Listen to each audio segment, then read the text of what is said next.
You're listening to Creatively Geeky, the support group for your creative process.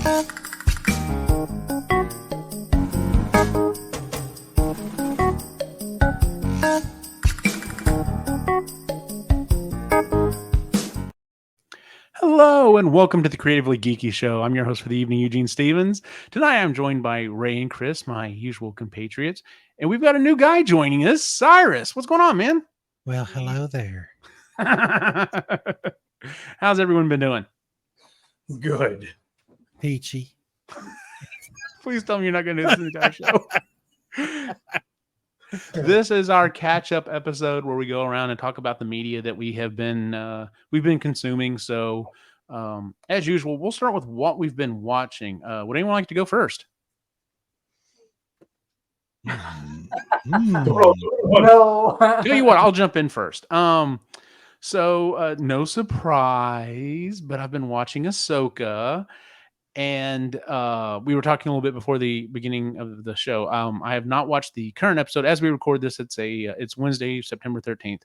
I did not watch last night's episode. I have not had it spoiled for me, but I do follow several people online that literally I know are huge Star Wars fans, are fans of the show, and their posts were literally just like clapping or, oh my God, what did I just watch? Like everyone seems to be very pleased. I have watched the first 4 episodes and I'm really liking this series. Like I am greatly enjoying the series. And what's funny is I've told a lot of people, I'm like, yeah, I got to watch the first episode, but I haven't been able to catch up on the last 3. I've been really busy with other stuff. And everyone always says the first thing everyone always says is, you did watch Rebels, right? And I'm like, yes, I'm good. Because if you didn't watch Rebels, you'd be like, I have no idea what's going on in this show. So, Ray, you were pointing at yourself. I'm assuming you never watched Rebels. Nope. So the best thing I've done is watch a couple of YouTube videos to catch up, and I'm not emotionally involved. So fair enough. Yeah. See, like I'm totally emotionally involved every new character or as every character from the cartoon is brought into live action. It's like, it's the animated gif of him. Yeah. So yeah, I'm really enjoying this series. There are some things that have come up that I'm just like, I vaguely remember it. Like I kind of remember it happening or tying back to Rebels. So there are some parts I'm just like, I think I remember that. And maybe it's a little fuzzy. So I may have to go back and kind of go back over a few things. Sai, have you been watching it? I have actually. Again, I haven't seen the one that just came out, but yeah, I'm really digging this show, dude. Like the music is so good. The acting, man, Ray Stevenson. Wow. The casting they did on this is fantastic. So here's a little funny side note. When I pointed out to the boys, I was like, oh, by the way, the woman who plays I'm blanking on her name. Kind of the motherly figure. The motherly figure. I'm blank. Mary was Elizabeth Winstead's character. Oh, what? Hera. I was blanking on her name. Hera. I was like, oh yeah. I was like, did y'all know that she's married to Obi-Wan Kenobi? And they're like, what? Yeah. And I was like, yeah, she's married to. And the first thing Alex said is, how old is Obi-Wan Kenobi? And I'm like, well, I don't think it's. Let me look. I was looking up and I was like, well, she's 39 and he's 52. And there, Alex literally goes, that's weird, Dad. I'm like, well, when you get older, that difference in time doesn't it's not that big a thing. I said, now for you, on the other hand, it would be like your future wife wasn't even born yet. So yeah, it's a little weird for you. But also if he's married and you gonna get together, then it's a little not great. Yeah. So, but yeah, no, the casting on it is fantastic. The fight seems to be great. Like I said, and everyone I know I've talked to that is a fan of Rebels. Like I said, you really do have to be either a fan of Rebels or at least watched it. Seems to be really digging the show. So that's pretty much what I've been watching. The only other things, like my wife and I finished up Righteous Gemstones, and we're kind of going back through Danny McBride stuff. So we started on Vice Principals, and we've gotten to the beginning of season 2.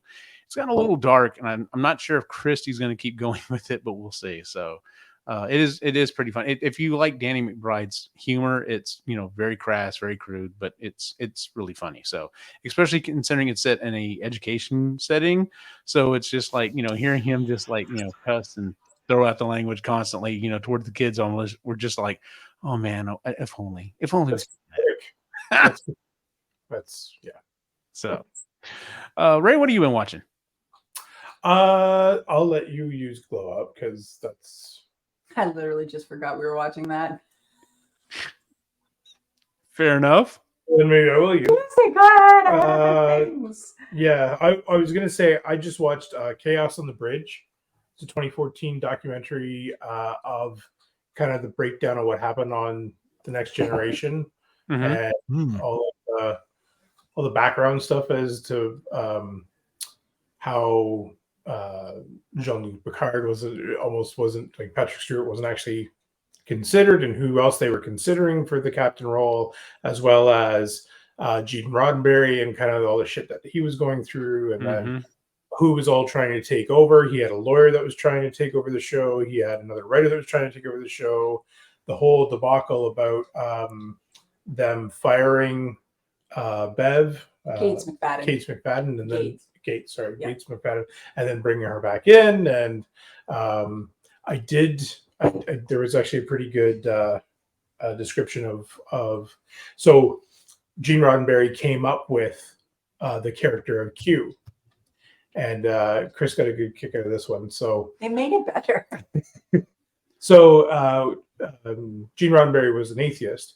So he wrote Q as his version of God. And which makes a lot of sense. As one does. I know that. I just took it literally, lovely brain I have. And I was like, this guy is so fucking annoying. I don't get Q. Why do people like him? I didn't understand. And then he's like, I'm like, I get it now. I'm in on it now. It also doesn't help that what's his name, John Delancey, who plays him, is a freaking gem. If you ever get to meet the man like at a convention, he's just like one of the best people apparently. So why was he not in more stuff? Like, he's such a fantastic actor. Like, I find that interesting on Star Trek, the different shows, Deep Space Nine, whatever. There's all these actors that are just super high level actors, but you don't see them on a lot of other things. I always wondered that. Sorry. What was that? Like they're on gargoyles. They were on gargoyles. Oh, they're all on gargoyles. Well, no wonder. my bad.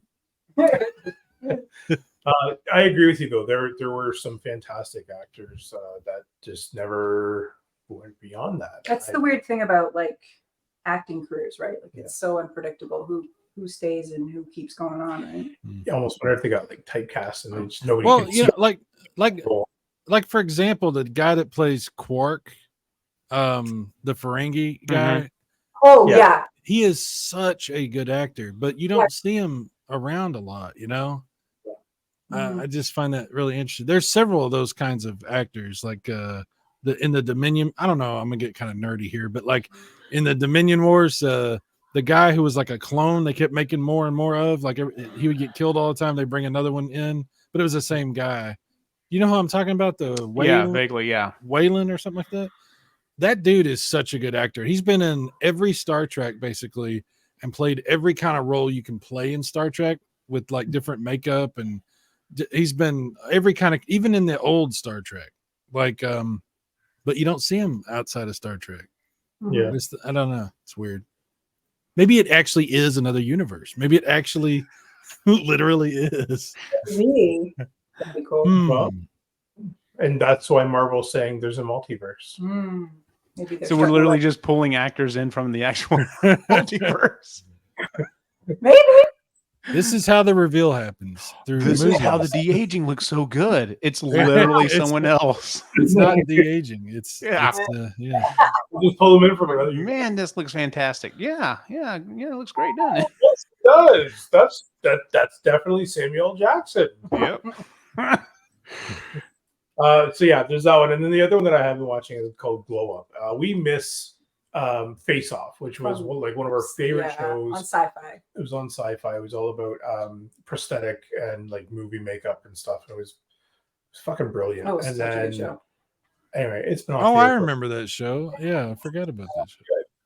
So It was anyway, like our family show that we would watch. yeah. Hmm. So anyway, it's no longer around, and I happened to look up on Netflix, and it had Glow Up, which is a makeup show from the UK. BBC. It's from the UK, and it's not as good Mhm. because it's like all kinds of makeup. But anyway, we've started watching now, and it's okay so far. The host is kind of growing on me.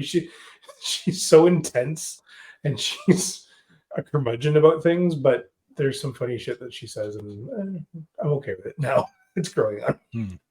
She has a bit, and she like She has a commits bit. to Oh the yeah, bit. she commits to it too. Yeah, big time. She has a catchphrase and everything. Ding dong. Ding dong. Okay. Oh, okay. we have no reference. What she said, it is, but that's what she said. Of our 3 listeners, the one that listens knows the show is like, oh yeah, That? yeah, that guy. As she's taking a drink. So, what have you been watching, Kris? I'm on the 6th season of Gilmore Girls. Nobody's good on that show. I hate all the characters. Nobody's redeeming. It started off so strong. I'm like, this is such a fun, quirky show. And now I'm like, everybody is a jerk. So, did everyone change, or It's I don't know if, because it's one thing, you have a show with longevity and you're trying to keep the audience interested by new storylines and character development, all that kind of stuff. So the character development they have chosen is petty aggressiveness, like petty passive aggressiveness. That's the line that everybody on the show is going. They just decided everybody needs to go this way. I love you said that's their character development, like petty aggressiveness. All right. Passive, that just seems to be every single character, because every single character is snarky at this point. If they get mad at anybody, they turn really mean and bitey to the person they're talking to. Rory has horrible taste in boys and should just never be allowed to date anybody for her own safety. Like, she's got really terrible taste. Lorelai's basically Lorelai and Lorelai's mother are a combination of my mom. So it's a little weird. Uh-huh. But and I'm also grumpy today, so it could be a lot of that. No, you've been complaining about the show since you started this season. Oh, okay. So it's not just me. Question for you though is what year are we, like what year would have this been? This is 2005, 2006. When was the writer's strike? Oh, I don't know. Ooh, it was about that time, but I don't remember exactly. And that would make a lot of sense. 2006 actually sounds pretty close. Because the writing this season is just, because I'm a super connoisseur, obviously, of this stuff, but it's just been really, they're annoying. There are a couple of characters that were annoying already, but that was their shtick, that they were annoying. But it's like everybody jumped on the bandwagon. 2007, 2008 was the Not quite. Okay. No, not quite. Writers Guild strike. So The show ended in 2006. This led to the strike. Okay. This did. Everybody's We're not taking it anymore. I can't do it. Everyone's so bitchy. They're bitchy. So I've been watching that. And then we watched Josie and the Pussycats Oh yeah. with Logan. How did that hit? Because I remember liking that movie when it came out. Yeah, Logan's doing a She gave it a 7. solid. Solid 7. I'm She's like, I'll pretty take it. It's pretty good. She's a blast to watch movies with. I absolutely love watching her reactions. It's amazing. Yeah. Just the best. It's so visceral. And I think other than YouTube stuff, that's and Glow Up that we just watched. Yeah, I just totally so forgot it. I did want to say Chaos on the Deck. The William Shatner is the host of the documentary. He doesn't talk a lot, which is one of the very few things that he doesn't actually talk about. But it's free on Plex. So if you go on Plex, you can actually watch it for free, which is okay. Fun. So yeah, maybe check that out then. Yeah. Cool. Cyrus, what have you been watching? Well, like you, Ahsoka, and it's going to sound weird, but I have this little Google thing that my brother gave me that I watch stuff on my TV. It's like I don't know what they call it. It's like the little box, but it's not even a box. It just plugs into the HDMI port, Like a Fire Stick. Yeah, it's like that, but it's from Google. I don't know what it's called. I can't keep up. These things with the new names and It's a dongle of some sort. yeah, dongle. I watched the dongle. Anyway, so on that, when I turn it on before I go into YouTube or whatever, sometimes it'll show you like previews of things that are broadcasting live on all these different apps, different services. So I keep watching like G.I. Joe cartoons because like these things will it like shows you stuff that for some reason it knows I might want to see that. So it puts it up there and I'm like, all right, I'll watch that one. I haven't seen that one in forever. And I'll watch 15 minutes of the G.I. Joe cartoon. And then, it'll be like half of like pure nostalgia and half of pure cringe at like, oh, that really happened on the G.I. Joe cartoon. Yeah. Yes. So, yeah, I didn't remember that for some reason. That was weird. Conveniently blocked that out. Yeah, the brain, such a strange, deceptive piece of meat. I will never forget that it was an episode. I want to say it was in season 2 of Transformers, but they go to a Middle Eastern country and they literally called it Carbambia. Oh, no. And I'm just like even then I thought that's a little weird, but then, oh, well, whatever. I'm kidding, there's robots fighting each other. So cool. But yeah, now I'm just like, oh my God, really? The episode I was watching, Destro was being chased by Lady J and Flint, and he was in a Rattler, and they were in the whatever the Tomcats are, the Sky Striker, yeah. And he goes up to this building, and the side of the building just opens up, and then he flies into it, and it closes behind him, and then they can't figure out where he went. And I was like, wow. So that whole building, just a giant skyscraper. Just the whole side just opens and okay. No one saw anything, huh? Nobody know. We didn't see nothing. Apparently that still works in movies though, because I mean that's what happened in the 1999, somewhere around that version of Godzilla. This giant 100-foot tall lizard, and they're like, "Where'd he go? I don't know. We lost him." Really? In New York, he just disappeared, huh? Okay, cool. Well, the lizard people, they blend in where you can't tell them. They look just like everybody else. Sometimes it's hard to tell the difference. It's camouflage. It's camouflage. It's all part of the plan. Oh, man. No, yeah, like I said, I've gone back and watched some of those episodes. Part of the problem, though, is some of those episodes, like I haven't gone back and watched any G.I. Joe recently, but man, some of the animation, especially in that first season of Transformers, was horrible. Oh, my gosh. And the colors are all wrong. And yep. Just bizarre stuff, and you're like, they even did that in the movie, though. The Transformers movie, and yes, they did. You're just like, what? Like, it's it. You know what though? You remember it, and it stays with you, and maybe that's, there's some stuff that you're like, it stays with you for maybe the wrong reason, but you still remembered it. You know what I'm saying? Yeah. It's like those terrible commercials that you hate, but you do remember them. Yeah. It's like when I'm driving home and I got the radio on, you know what the radio is, Eugene. You remember radio from back in the days when we had buggies and horses. Yeah. Oh, okay. Yeah. Back then. Gotcha. So sometimes I'm listening to that thing that makes the noises in the car. Yeah.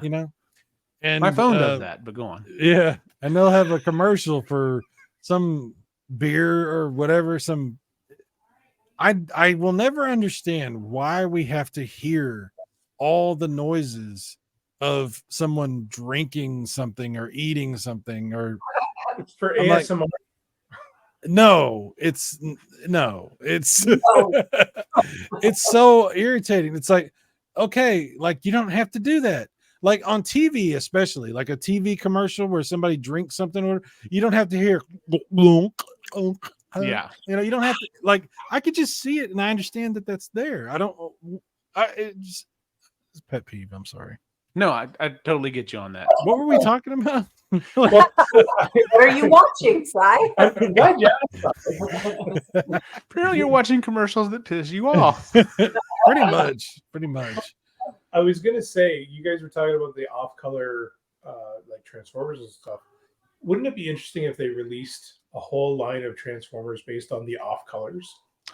Okay. Oh, yeah. So you say that, and they actually have. Oh no. So in the first episode of Transformers, where they're originally on Cybertron before they've come to Earth and become Earth vehicles, the Seekers, the jets, transformed into this weird triangular shaped jet. Well, they released a version of the three Seekers that looked like that.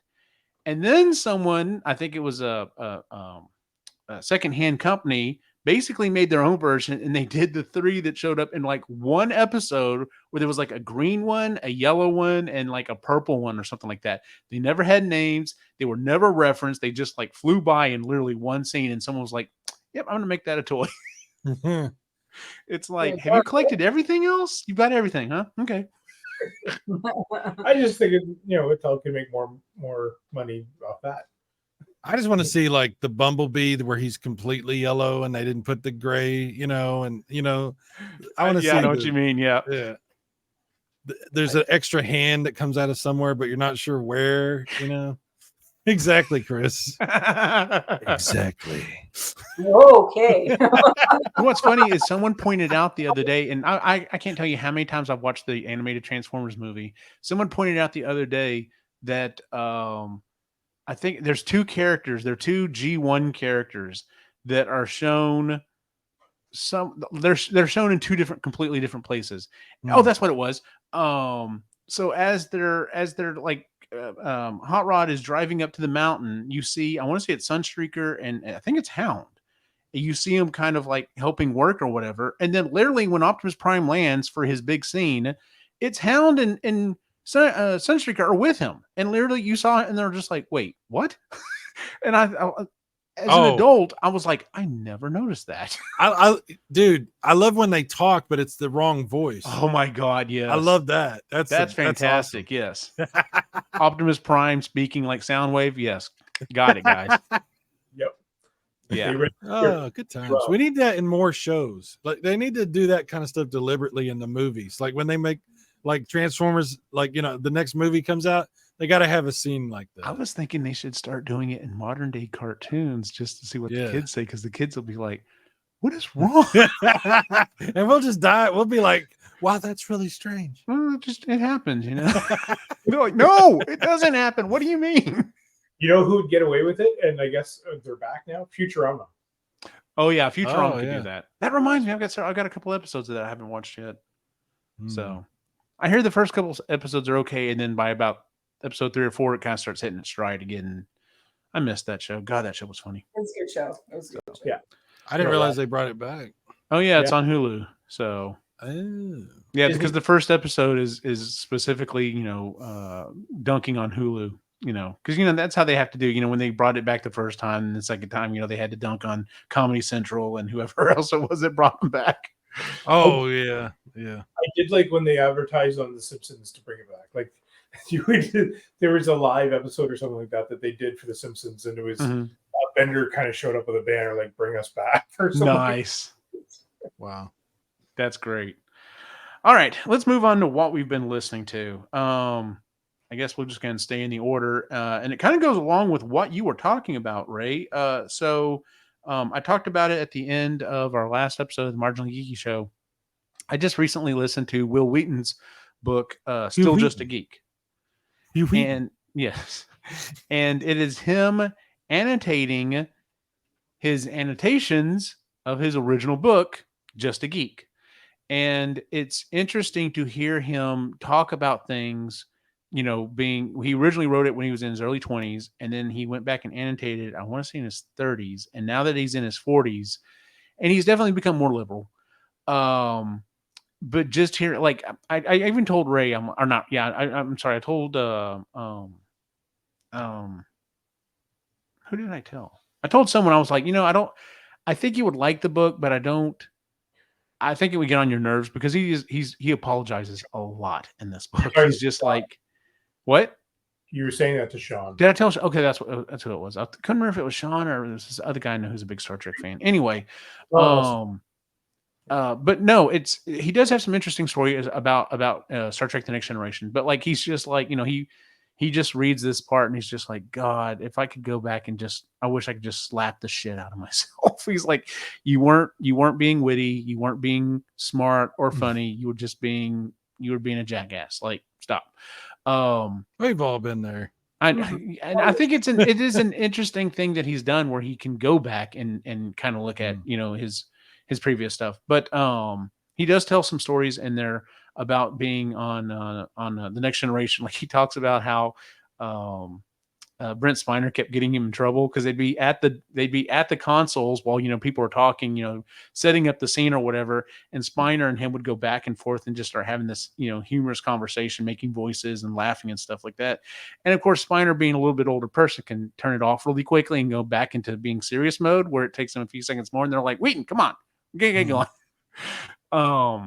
But he said, it's funny because he says, it took him most of his life to realize that he's clinically depressed. He's like, I just thought that was how people were. And it's like, no, that's not how people are, dude. Like, you're clinically depressed. Like, you need to kind of seek help. And he's been seeking help or whatever. And he talks about throughout the book. And I was telling Ray and Sean about this the other day, not to downplay emotional or mental abuse, and I'm not trying to downplay it at all, but he does talk about how he was abused growing up by his parents. His mom pushed him into acting. His dad never gave him any kind of like approval or anything, and just were like kind of always down on him or whatever. And then he gets talking about this movie that he and his sister did, and he's in his teens and his sister is much younger, and they were literally physically abused. And like, his mom didn't step up at all. And I'm just like, I was already at 90% there. And after that, I'm just like, oh no, dude. Yeah. Your parents were absolute garbage. I'm sorry about that. But he talks about how he's, happy and healthy. He loves his wife. He loves his kids. And how he, it took a while, but he finally realized that he was running away from Star Trek, and he shouldn't have been, because that's his real family. Like, he refers to Gates McFadden as Space Mom. And he's just like, at first I kept saying, man, I wish Jonathan Frakes was my dad, but you know what? He's Space Dad. I just call him Space Dad now. So, he talks about how everyone was so open, and they had he was so private. He kept that stuff even from them. And when they came around and learned about it, they were just really like, man, we didn't know, we would have been there for you, but I'm here for you now. And so like, even some of the other crews from different Star Trek shows are like, yeah, we're close, but like, y'all are like legit family. Y'all are a legitimate family, the way y'all act and, interact with each other and stuff like that. So, but it was an interesting book. It was long, but it was a good book. I find that family piece really shows in Picard, especially this. Yeah. I saw a podcast episode that's hosted by that guy who used to play Lex Luthor on Smallville. Oh yeah, Michael Rosen something. Yeah, Rosenbaum or something like that. Yeah, he interviewed Frakes on there, and it was fascinating. And he talked about what you were talking about, the stuff with Bill Wheaton, and he had a lot of guilt because they didn't know what was going on and stuff. And then when they found out about stuff, it was it was difficult, for everybody to process, there's like you said, though, they're a family. They have their good stuff, and they have their stuff they've struggled with. It's like a real family, Yeah. So, but yeah, so if you're a Star Trek fan, especially of TNG, definitely read it. But if you like Will Wheaton, definitely read it as well. What's the name the of the reason book? I specifically read it was because I got to go to a convention a couple of weeks ago, GalaxyCon here in Austin. They were killing it Star Trek wise. Like they had Jonathan Frakes, they had LeVar Burton, Brent Spiner, Gates McFadden, Will Wheaton. And he was the only one I paid money to actually meet. Number one, kind of happened to hold back on money. We'll get to that in a second. But he was the only one I paid to go meet, and he was super. Like his line was long because he interacted with people. Like it wasn't just like, oh, here's your book, sign, next person. He interacted with people. He talked with everyone, and I specifically wanted to meet him because I had decided a while back. I've talked about this on some of the other shows that there were 3 people I really wanted to meet and say essentially thank you to. The first one was Peter Cullen. Optimus Prime, tell him thank you for being my hero. I got to do that. I got to meet Will Wheaton and basically say thank you for tabletop because you reintroduced me to board gaming, which helped bring my friends and my family together. So I got to do that. Mission accomplished on that. So if I can ever figure out a way to meet Bill Murray, I can complete the triad. So, but we'll see. He's definitely the white whale. So, but anyway. What Ray, what was the name of that book again? Still Just a Geek. Okay. I'm gonna grab it here in just a second so I can show it off. Like I said, it's a hefty tome. So, Ray, what have you been reading or listening to? I'm sorry. Listening to. So I've been listening to a podcast called Sword and Laser? No. Okay. Sword and Shield? Sword and sorry, pause for a quick I'm not editing this out. That was a pain in the butt last time. Where? I don't have it here for you. What's going on? Sword and sickle. Sword and scale. Scale, sorry. I don't have my glasses on. Close enough. Which it's very interesting if you're into real crime. It's definitely does some dark episodes. Real crime. Yeah. What was it from, like medieval stuff or? That's what I was wondering too. No. So this is different murder or other types of sorry, illegal stuff. And it's just a breakdown of, so they actually play the audio from like the confessions and the audio for the body cams as well when certain things are being investigated and things like that. So it's kind of a breakdown as to the investigation and how it all ended up, and then kind of how it turned out in the end as well. So it's interesting if you like that kind of stuff. If you haven't, I guess this is like the go-to for that type of stuff. So I was asking another person who enjoys this. Not this one. Lainey.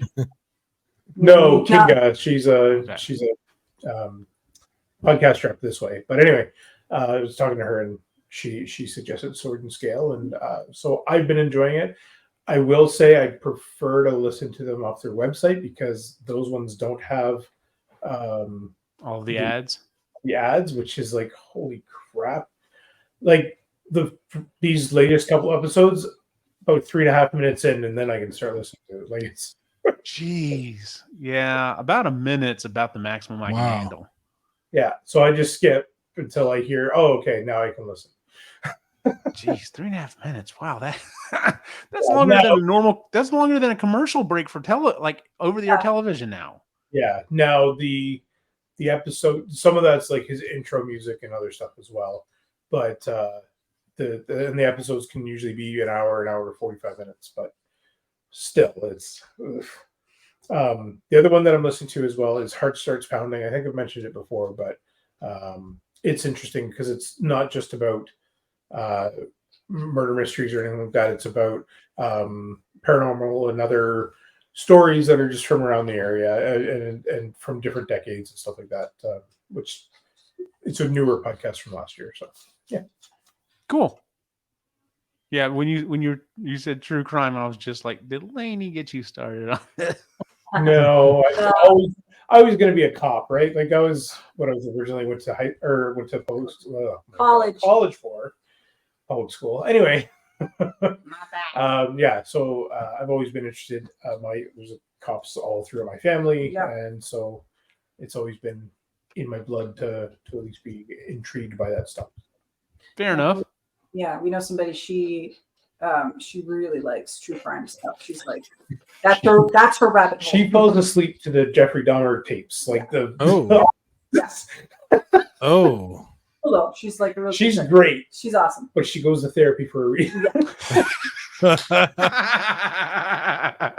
We love you. That's hilarious.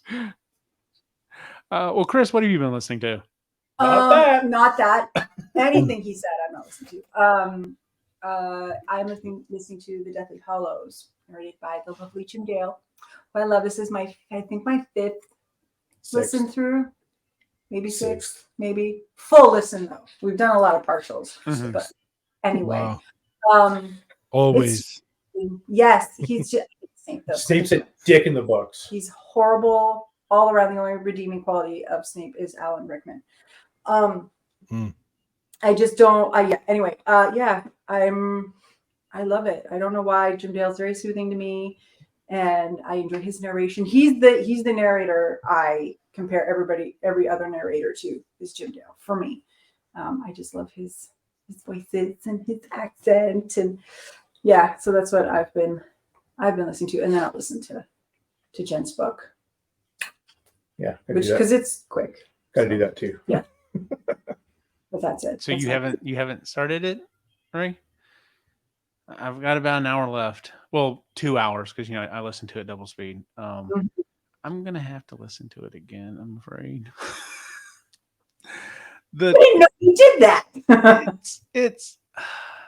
You get a lot. Is it like that? The title does not match the information being presented. Oh. So neither of y'all have listened to it yet, right? No. Okay. Not yet. Spoilers are fine. Not yet. No, that's all I'm going to say because I would like your genuine opinion. Okay. I did tell Sean. I'm just going to tell you right now, you're going to want to skip this one.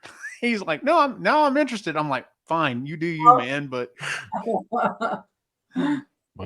So good to know. Okay. Yeah, it's a lot of information that I'm just like, this is not what I was hoping for. Because when I heard the title, How to Do Nothing, I was like, and then you kind of read the synopsis, you're like, no, this sounds interesting. Yeah. How to pull back from, society's, draws on you and stuff, like how to kind of, get on your own track. And I'm just like, that sounds fantastic. And that's not what I'm getting. But anyway, so we'll see. Okay. That should be interesting. Cyrus, what have you been listening to? Well, I have been on a weird kick, going back and listening to 80s music quite a bit. I think this started when I watched that last season of Stranger Things, and I really started, I don't know, man, like you just start seeing stuff in your feed, and then I started watching documentaries about rock stars and stuff. Like I watched a really good one about NXS, and Michael Hutchence and how all that. And then Billy Idol. I got really interested in Billy Idol's story. There was a really cool documentary that talked about Madonna. You went into her story about her, where she came from and her reasoning for some of her decisions that she made and some of the controversies and crazy shit she got involved in.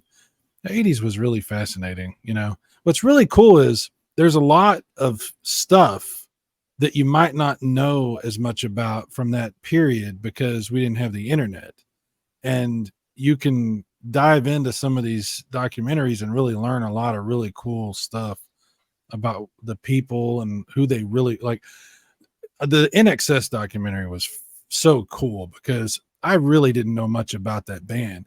And I didn't know they were from Australia, and learning about how they started and how they played all these clubs and bars and stuff forever. They did that for years and years and years before anybody ever discovered them. It's very interesting stuff.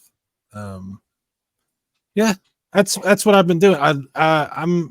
I like all kinds of different music and different things. And I've been talking about, I was talking with a friend of mine named Luke, and we were talking about Michael Crichton books. He was reading what was he reading? What was that? It's got a weird name. Dragon Teeth or something like Dragon's that. Teeth, yeah. Yeah. And I was like, man, I haven't heard that one. And he's like, heard that one. I'm like, oh yeah, I used to listen to audiobooks all the time. I just have gotten out of it. And I started to think maybe I need to get Audible, maybe I need to get back into audiobooks, because now I have a job where I can do audiobooks again. I'm like, that sounds like a good idea. So I'm thinking I'm going to get back into some books again. I'm kind of excited about it.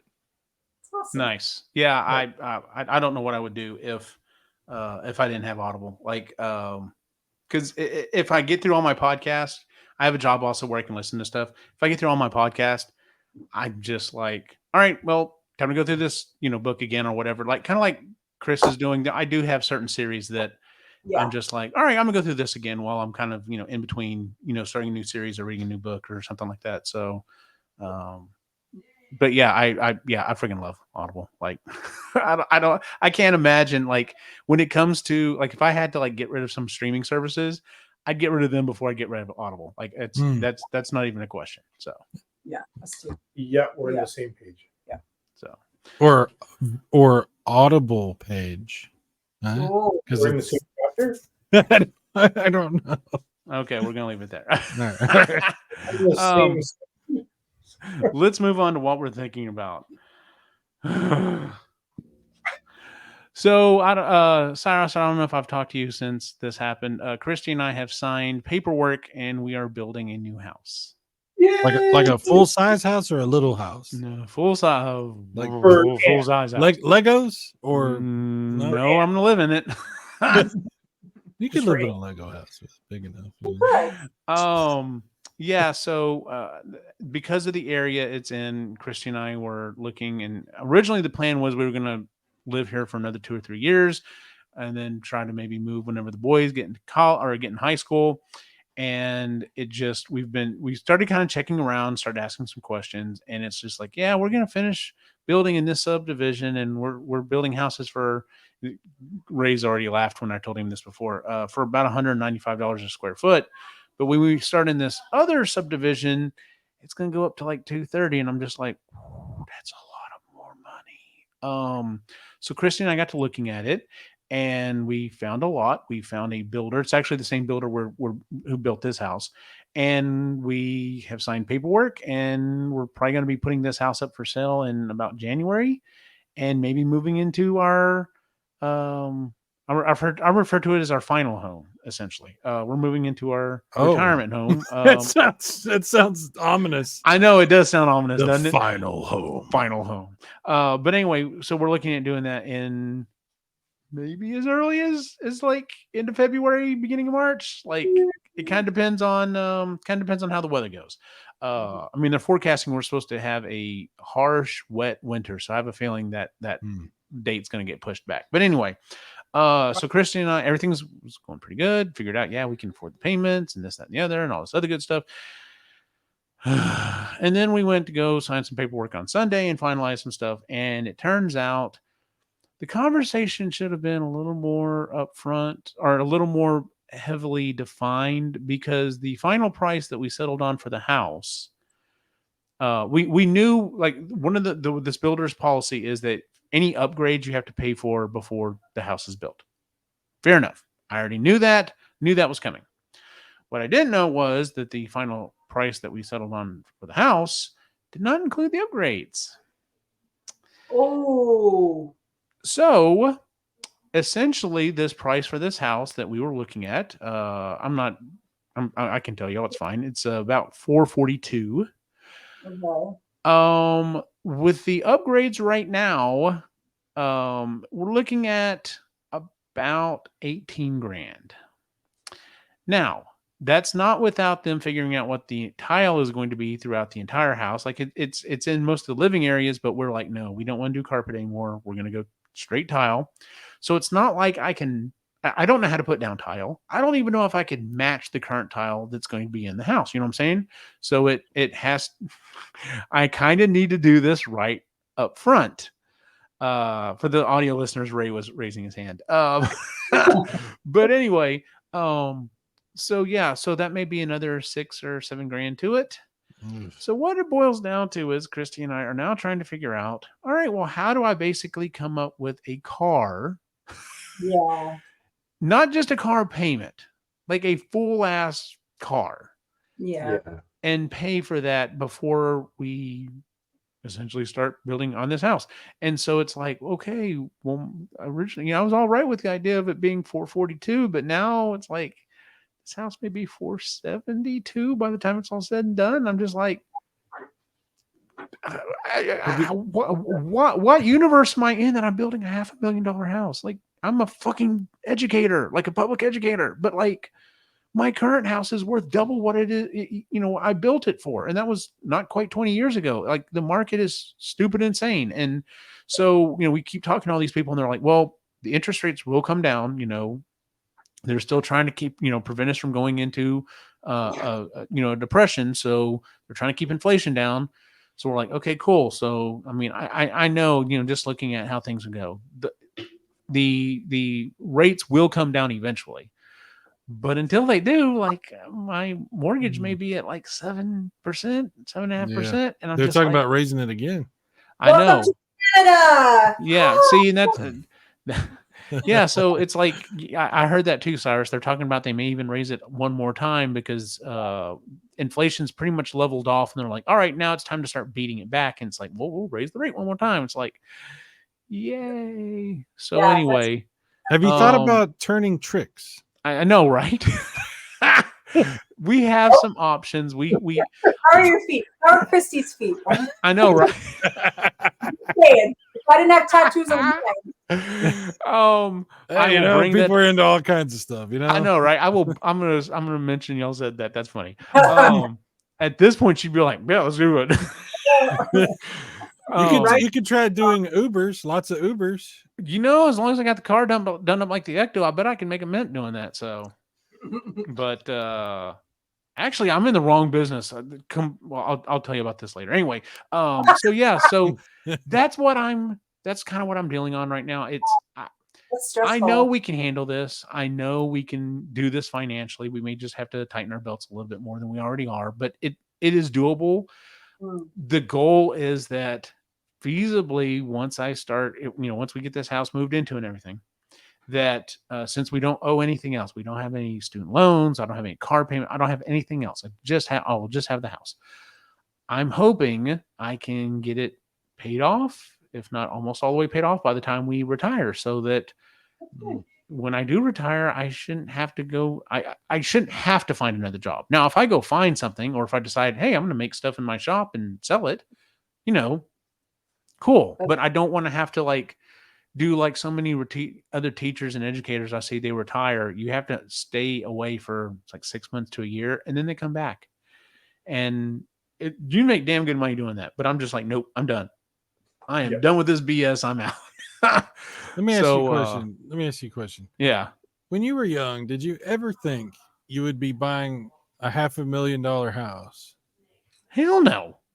Dude, I didn't think I was ever going to be. Okay, so there's a running joke. You know how sometimes you tell someone something and it just sticks in their brain and they will forever make fun of you about it. Mm-hmm. Christy and I are newly married. We're thinking, oh, well, maybe we start looking at buying a house or whatever. We start looking, and being in my early 20s and not knowing what was going on, I literally remember asking her, she was like, well, what about this? What about this? And I was like, well, what do you want? Like a $50,000 house? And she's like, yeah, I want like $150,000 house. And I was like, what? Because I had no clue what houses cost. So yes, Cyrus, the idea that this I'm paying this much for a home is still blowing my mind. But then again, like I said, the market here in Texas has gotten so crazy because of all of the influx of people from California, to be quite honest, because a lot of people from California moved here and was like, you can buy a house for $500,000. I'll take 3, good sir. Like it's insane. And so people were like, when COVID was happening and people were moving in, and shortly after, literally people would put a house on the market in the Austin area, And like within like seconds, they got that offer and then started getting double and sometimes triple what they were asking for. It's insane. Which, Yeah. you know, part of me is just like, hey, you want to fucking go back to California? But They're not anyway, going it is what back. it is. They're not going back. No, Like, they're not going back. So yeah. but yeah, so that's what I've been thinking about is how am I sorry. gonna do it? I know I can do it. It's just swallowing this Well, number is driving me insane. That's Do what? not. It's not a small amount of money, and when you No. are mentally prepared and you have done the math for this specific price, and you then think they you say, have, oh, we're yeah. gonna add this. oh, much by the more." way, that was just the base price, and you're like, okay, yeah, that's The- it's a shock, right? The woman that we're dealing with, I really do feel like she has us in her best interest. She is trying to help us out as much as possible, like kind of cutting some numbers down whenever she can, and you know, trying to help us out with some incentives and stuff. I really think it just comes down to the fact that I wish the conversations were split up a little better. Like literally, it's like, okay, let's discuss. Okay, we're going to move this wall. We're going to make this room a little bigger. We're going to do this, that, and the other. Okay, this is all base price stuff. Dun, dun, dun. All right, end of conversation. Either new conversation or come back tomorrow and we Yeah. will discuss what the extra stuff is. Like a very clear delineation of this is base, Yep. this is extra. Yeah, And it just kind of blurred together, and that's where the problem came into being. So well, you know, because it's been 20 years since you built. yes, that it has been. You know, Yeah. things have changed, and you know, real estate laws and all that, building laws, codes and all that have changed too in that time. So yeah, a little refresher would be nice Yeah. and clear and concise, right? Because Yeah. you get caught up. It's fun. It's exciting, you know, to pick out new things in the novelty of it all. But yeah, like that, it would have been real great to have a clear cut. This is just the base, right up at front. Base, extras you want, which one? Right. And Exactly. so you find that out on Sunday when you've already Go basically to sign everything. yeah, and we've planned things and are mentally prepared to what's going to happen in the new year, and then you get kind of hit with that. Yeah, it's kind of sucks. You know, Eugene, it's a lot of numbers, but most of them are zeros. So, They are. You're right, Cyrus. You are. That's true. You have a wonderful way of putting that in perspective. Thank you, sir. Chris and I often joke about, like, listen, 100 years from now, we're not going to give a fuck. No, because what we did. that's right. That's true too. Yeah. So Yeah. So what All do of our worries don't mean shit. you know what? Yeah. What am I worried about? Fuck it. buck up? All right, Ray. What have you been thinking about? Your mortgage. No. So have I. A few different things. So one is I hate politics. So there's that. Small thing. And, you know, why can't we just fucking get along? That'd be nice. Mm-hmm. Yeah, just the little things in Little life. things in life, yeah. And then the other thing,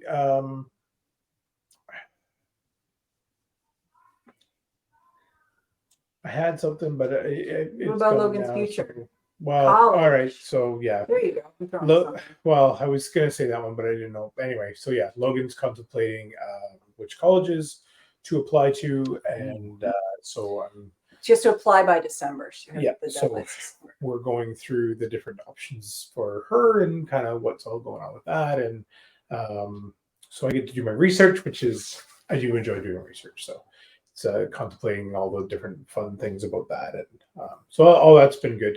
But yeah, just kind of trying to see which ones are going to fit for her wants and what she'd like to do, and then kind of break it down in a way that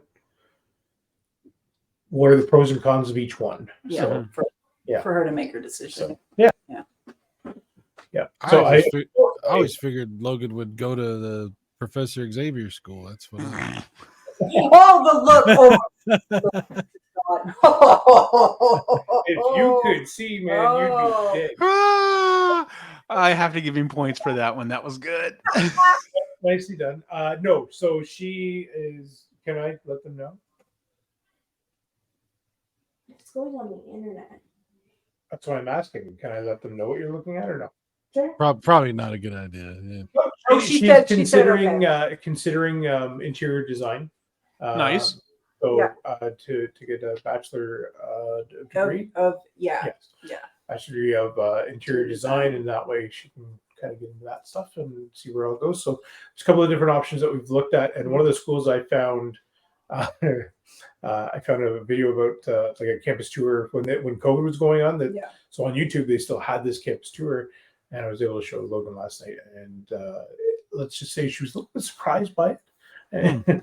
That school has a reputation for being the party school. Yes. Mhm. So and they're saying or there's a reputation of it being a party school, but when we actually look through the video and everything, there's a lot of really good stuff at that school. Yeah. And the tuition actually includes a lot of really good stuff too, like free bus pass around anywhere in the city, and like a few other things as well. So so that's where my mind's been. As well as anything close, or she's got her top schools. Like she gets to, so for how we do it in Ontario is if you're college and university are different. So university, you have 3 you can pick, for, like 3 that you can choose, and then after that, the fee the fee goes up the more schools you apply to. College, you have up to 5. So she's decided to go to college, and she's got her 5, but they're in order. And the one that we were looking at last night jumped a few spots. The other thing too with college and university, so college is very hands-on, and it's more practical. It's more practical. Your universities are all theory and all that kind of stuff. So it is very they are very different that way. So okay. Yeah, the only other thing I've been contemplating is my career, and really thinking about that a little bit more. And I hear Eugene needs a bunch of tile laid. I heard that. I don't have a green card for down there. Yeah. Have to be cash under the table. Yeah, now it's recorded, so I can't. Sorry. Kris, what are you thinking about? Funnily enough, this time around, nothing so profound. I've been reading, the last 2 books that I read were the whole, like you with Jen's, but the synopsis, you're like, oh, and then you read it and you're like, what the fuck was this? None of that was in the synopsis. I don't understand. Mm-hmm. And the way it ended. So this particular last book that I read, I literally threw it after I finished it. Oh, wow. It was terrible. And the problem is I got influenced by Bookstagram, because it has been on. This wasn't the Wheel of Time series, was it? Not yet. I have read the prequel of that. I haven't made the commitment to Wheel of Time. Don't. Okay. Cyrus is not a fan. I have read that there's like some good ones, and then some like you just sort of have to like bite the bullet and just read because they're terrible to get to the next thing. And I guess the last one, it has like amazing battle scene or something. I'm saving myself that trauma. I have other traumas to experience first. So I'm prioritizing my traumas. Gotcha. Right now. So I think maybe that should be the title of the show. Hold on, I gotta prioritizing your trauma. Prioritizing my trauma. Yes, I am prioritizing my trauma. I like that. That is a t-shirt for sure. Thank you. But the Bookstagram and Book Talk are very, especially in the like the romantasy genre that I do like to read, which is a romance fantasy hybrid. This one was on like a lot of people's lists that are like, if you like this, you'll love this. And I'm like, well, okay. So I finally found it because it's a series and it's been out for a few years. So the first one's always hard to find. So I finally found it, 600 pages. I'm like, I can do that. That's easy. And I start reading. I'm like, okay. I mean, all right. I've read, this is similar. That's fine. Whatever. Nothing's new. And then the main male character comes in and I'm like, okay, that's very familiar. And the more it gets along, and then it was like the last 50 pages. I'm like, I'm just reading about a medieval Edward Cullen. Oh my God, I can't do this. She's Bella. This is Edward. And I got so flustered. He had to leave because I was Twilight for those who Twilight. Yeah. I was just like, this is stupid. This is dumb. There's been big trend in writing, it seems, especially in the romantasy genre, that you have the big grumpy alpha male who's like he's controlling, controlling, but in like a for your protection kind of way. And he's I'm like, doing it for you. I'm doing it for you. Yeah. And it's also, you know, I'm saving you from yourself because you're such a klutz, and you know, things like that. And it's I killed the whole town to save you. Yeah. Also, I put all the dudes who attacked you up on the wall. Are you not pleased? Look, they're all dead. Look, for you. all of their heads are on spikes. I did that for you. Not pleased. And so I'm getting really annoyed with that whole alpha male thing, because it sort of, for me, it gets, I'm like, can't I just read about a nice guy who sort of shows up on a horse and wants to have nice communication with the girl he thinks is cute? Like, can I read about that? I don't. Why does he have to be an asshole? Why does he have to be broody? What? Just a second. I'm on a I'm seeing that. and then because I get it, because that was the second book in a row that was really popular, that people, that especially, and it's women too who are promoting all this stuff. And I'm like, why? In what world do you think he scolds? Why is this a thing?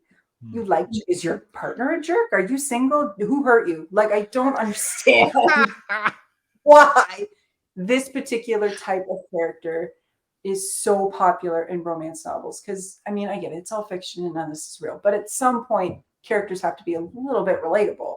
You have to kind of like them. And all the guys in these books, I'm like, oh my God, if I read about one more guy who's like jealous and who hurt you and like, I love you, so like do as I say because it's for your own good and whatever. Anyway, it's terrible. That's what I'm thinking about. It's driving me nuts. This new book I'm reading so far has been awesome. Way better so far. Knock on wood. I'm gonna knock on wood and jinx myself, and I might have thrown that book across the room. I asked her if she wanted to put it in the freezer. And I'm like, no, that's for scary books. What? Friends It's reference. a friend's Never mind. reference. When Joey and Rachel swap books, like Joey puts books in the freezer. He was When reading. he's scared. He was reading The Shining, and he put the book in the freezer because it creeped him out. So then him. That was Fair enough. No, she watched Cujo. So then yeah.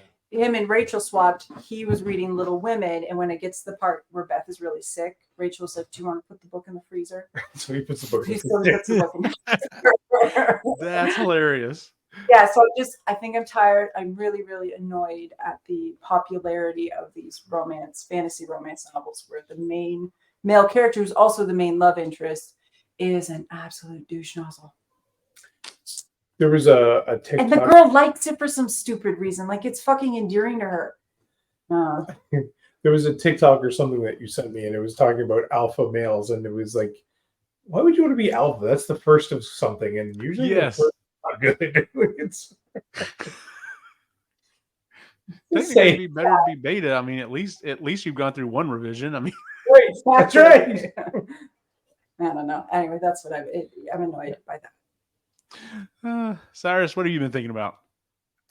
Right now I'm thinking about these crazy vampires or whatever the hell's going on with that. What have I been thinking about? I've been absorbed in working on stuff, and I don't know. What have I been thinking about? That's an interesting question. It's a strange world we live in, you know, and it gets stranger every day. And I think that's why I spend so much time thinking about older things that I'm more familiar with, or I want to become more familiar with that are older. Because a lot of the stuff that goes on today doesn't make a lot of sense to me. And Are you one of those subscribers to the idea that in I've heard people say 2020, I've heard people say 2016, I've heard people say even going back to 2001, that's when the code broke, and I believe it is the simulation possible. is just going off the rails slowly. I watched that show Westworld, Uh-huh. and there was on the second season of Westworld, there's a scene where the Indian guy says, "This is the wrong world," and that really resonated with me because I was like, "Yeah, man, at some point we split the timeline, and we're in a divergent timeline that I'm very confused about." I don't know about a lot of things. So I don't get involved in a lot of conversations about like current events. I don't watch the news like I used to watch. I don't ever watch the news anymore. Just like I'll see news headlines pop up and stuff. That's how I found out about that earthquake the other day. I was like, oh my God, it was terrible. Yeah. But I try to keep to myself a lot more, you know, because I'm not trying to, you know, this social internet thing, it's crazy. It doesn't make any sense, you know, it just doesn't make any sense. I think happiness is something that you find in the real world. I don't think you're going to find it on the internet. And I think that unfortunately, a lot of people think that the internet can substitute for the real world. And it's a trap, you know. Admiral Akbar was right. I'm just saying, like, even places where you think you would find like camaraderie and people like, oh, we have the same interests, and you know, no, it's a trap. It's all weird, and there's so much like stuff that goes on that you find out about later, and you're like, wow, what the hell am I doing, and who are these people, and what, you know, it's weird. You know, it's amazing that we all kind of came together in before this thing like ripened, you know, like we became, you guys, Kris, Ray, you're from the original Canada. Okay. You're from the Canada that I grew up in. I know that Canada. I know who you are. I know there's another Canada now. You know what I'm talking about. And I'm like, I don't understand that Canada, you know? It's like Texas. We're now California, you know, like, but we're not. We're this. Not quite. Right. Almost. Everything's just crazy. Everything's just crazy, you know? The weather's crazy, you know? Yeah. Everything's crazy. So I try not. What am I thinking about, Eugene? I try not to think about a lot of stuff. Like even like the idea of thinking about stuff is very like stressful to me. I'm like, oh, what do I have to think? Do I really have to? Thank God I have a job now where I can go and really not have to think about too much. I can go and just do my mechanical, like, you know, process of, you know, you know, like the, you know, old school Looney Tune conveyor belt kind of thing. I'm very happy with that. I can put my headphones on. I can listen to NXS or whatever, and I'm cool with that because I don't want anybody to ask my opinion about anything ever in the rest of my life because I don't know how. I don't even know. Like, I don't have opinions. Like everyone else has them. Good for them. Go enjoy, do that. I'm happy to just hang out with my friends and talk about what we know and what we love and share our lives and not get into that cesspool of insanity, you know? That's that's what I've been thinking about. Fair enough. No, I feel I completely understand how you feel. It's like paring down your life so that noise gets cut out. Whatever Kris, inside. you and Ray started me on a thought process. This has been a couple years now. Of thinking about minimization, like getting rid of things, paring back, eliminating. I used to collect all kinds of crap, and I've had to sell a lot of stuff, and it's been fantastic. The less stuff you have, the more your life is worth. You know, stuff is like this anchor, and it weighs you down. And the less stuff I own, I feel so much better. So thank you. I'm glad you brought that up. It reminded me to thank you. I've been meaning to thank you. You guys have had a very significant effect on my mental process for the past several years. So thank you. Thank you. That's very sweet. Thank you. Oh, that's awesome. Yeah, it is. The less noise, the more it's peaceful. Absolutely. Yes. Peaceful, less noise. Yes. Thank you. I can't care enough, right? Like then you just get into activism fatigue and you're like, I can't fucking give a shit about everything. I'm gonna yeah, 2 things, and that's it. I don't Yeah. know what to. I don't have any activism anymore. I used to really do. I mean, not to get into political stuff, but once upon a time, me and my wife, we actually conducted a caucus. We were, yeah, we went around neighborhoods putting out flyers for Obama. I was a hardcore believer in Obama, and that didn't carry forward past that whole time, and now I'm completely, I don't want to know about politics. I don't want to, I have nothing to do with any of it. I'm out completely. Yeah. So yes, I understand. Yeah. I get you.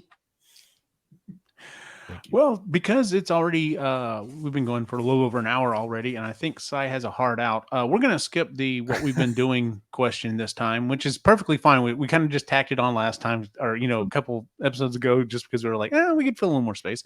So we will save that for next month when we actually check back in and talk about what we've been working on, the projects and stuff we've been working on, what we've been doing. So with that said, I guess that is our episode for the month, ladies and gentlemen. If you would please give us a 5-star rating on iTunes, Google, YouTube, wherever it is you watch or listen to the show. I keep wanting to say Stitcher, but Stitcher's not a thing anymore for podcast. You can find us at epicallygeeky.com, where you can find the other shows we do, including the Epically Geeky Show, Marginally Geeky, and Sustainably Geeky shows. You can find us on social media. I am getting better on posting it at Epically Geeky on Facebook, Instagram. I think I still post on X, whatever the hell that thing. I don't care. Anyway, I think no one does anymore. Ray, where can we find you online? Not on X. The Reluctant Yeti on Instagram. I'm still on there. I'll post again someday. Maybe. There you go. Fair enough. Kris, what about you? On Instagram at Moody Midlife. Cyrus, are you doing anything online? Yes, and it's bleeding into the physical world because I'm making magazines. We are going to have to talk about that because that is interesting as shit. Yeah, my newest edition just came out, the 3rd magazine in the series, and I don't know when people will hear this, but if you're interested in retro video games, that's what I'm doing. Cool. So. Nice. And as always, you can follow my individual wacky adventure online at Optimachine on Facebook, Instagram, X. I think I'm on Threads. I don't know. Whatever. I don't care. Anyway, for everyone on this site, have a good night.